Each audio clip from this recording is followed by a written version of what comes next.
Salut, c'est Trado, je suis content de vous retrouver pour la mise à jour de l'indice parisien. Alors voilà où on en est. Je vous rappelle qu'il ne s'agit que de l'analyse en données journalières puisque je vais produire une vidéo dédiée aux analyses de données hebdomadaires moyen terme pour les grands indices ce week-end. Donc on commence avec le CAC 40 en données journalières. Effectivement, on voit que la triste série continue.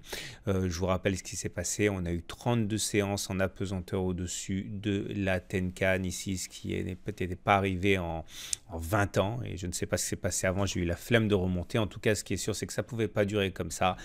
Et la belle série s'est arrêtée au contact de cette oblique rose ici, de moyen terme. Il y a eu 3 échecs qui ont été signifiés par la présence de longues mèches hautes, montrant que les plus hauts n'étaient pas tenus, et ça laissait augurer du décrochage auquel on assiste en fait maintenant depuis 3 séances. Alors la première des choses, remarquez comme la moyenne mobile à cette période commence effectivement maintenant à devenir baissière comme ça, c'est-à-dire qu'elle joue un rôle de résistance. De la même manière, la Tenkan va être de plus en plus difficile à passer puisque vous voyez, ça fait quand même 2 séances que l'on bute sur les plus hauts. L'orientation des courbes a beaucoup d'importance tant que une courbe est haussière, comme c'est le cas ici pour la moyenne mobile à 20 jours qui est un support, et bien on peut espérer repasser au-dessus assez facilement. Ce n'est plus le cas de la M7 dont l'inclinaison est un problème pour repasser à la hausse.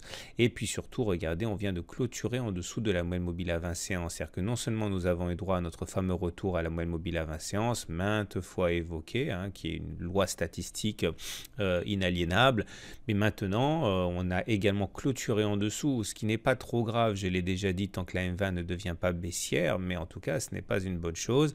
On est maintenant à un souffle de la Kijun dont on sait effectivement que c'était un objectif de taille.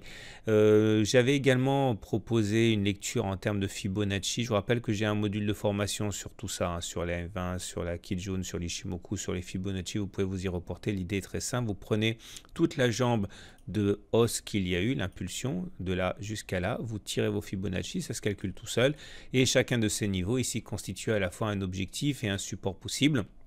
On n'a pas touché ces 23,6% pour l'instant, on était à 9 points au pire de la séance, mais ça reste quand même quelque chose qui est hautement probable, ce contact avec les 23,6%. Je vous rappelle que si on casse les 23,6%, il sera toujours temps par la suite d'anticiper un retour sur les 38,2%.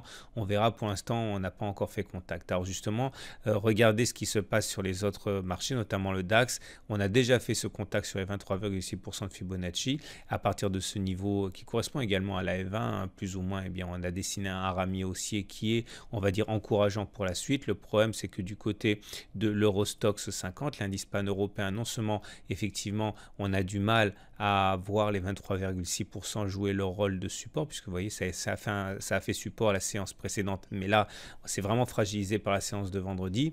Et puis là, la M20 commence carrément à devenir baissière, et il ne faut pas oublier que le CAC 40 n'est pas un marché directeur, le CAC 40 est un marché suiveur. L'Eurostoxx et le DAX sont directeurs, mais pas le CAC 40. Et du coup, d'une part, on ne peut pas envisager pour l'instant de continuer la baisse tant que le DAX sera en situation de rebond technique. Mais d'un autre côté, on a l'Eurostoxx qui nous plombe un petit peu, parce que notamment il intègre les marchés italiens et espagnols qui ont décroché ces derniers temps, en particulier vendredi le marché madrilène qui souffre de la motion de censure qui pourrait être déposée contre le gouvernement en place. Bref, regardez également la forme assez particulière des 3 bougies rouges que vous voyez, ça s'appelle 3 corbeaux noirs en terminologie de chandelier japonais. Alors c'est pas parfait pour que cette configuration qui est baissière, très baissière, fut parfaite. Il aurait fallu qu'il y ait une absence de mèche basse, montrant quand même la prise en main sérieuse des baissiers. Alors là, il y a des mèches basses, c'est-à-dire qu'il y a des rachats sur les plus bas, donc la mainmise des baissiers n'est pas totale, et il aurait fallu idéalement que ces 3 bougies soient au-dessus du sommet là. Donc c'est pas le cas, mais dans l'esprit, ça reste quand même une vilaine séquence. c'est une situation quand même qu'il faut prendre au sérieux. Les indicateurs techniques se sont également dégradés, vous le savez, hein, le MACD est passé en dessous de son signal, c'était il y a 2 séances, augurant en ce sens de la séquence à laquelle on a assisté depuis 2 jours. Le momentum et le RSI sont en zone de neutralité, puisque le momentum est proche de 0 et le RSI est proche de 50. Donc globalement, le croisement baissier MACD signal prendra toute son importance une fois que le momentum passera en dessous de 0, s'il passe en dessous de 0. Pour l'instant, on a juste un terreau négatif qui n'est pas corroboré pour l'instant par la prise en main des baissiers sur le marché, mais j'ai du mal à penser de manière purement intuitive que l'on ait fait les plus bas sur le CAC 40, ce qui d'ailleurs n'est pas inquiétant, de surprenant compte tenu de la hausse de 12% à laquelle on a assisté en l'espace de 8 semaines. Voilà, je vous renvoie donc à la matrice de trading que j'utiliserai lundi, qui est la suivante. Pas grand chose de neuf, on remarquera, je nettoie le graphe, que nous avons rebondi sur les 5523 comme le 24 mai. Ça correspond à un support ici qui avait été identifié. Au-dessus de 5544, je vise 5576. En dessous de 5523, j'envisage un retour sur 5512. Voilà ce qu'on peut dire. Le plus intéressant serait effectivement de clôturer au-dessus de 5544 pour se donner une trentaine de points pour monter. Voilà.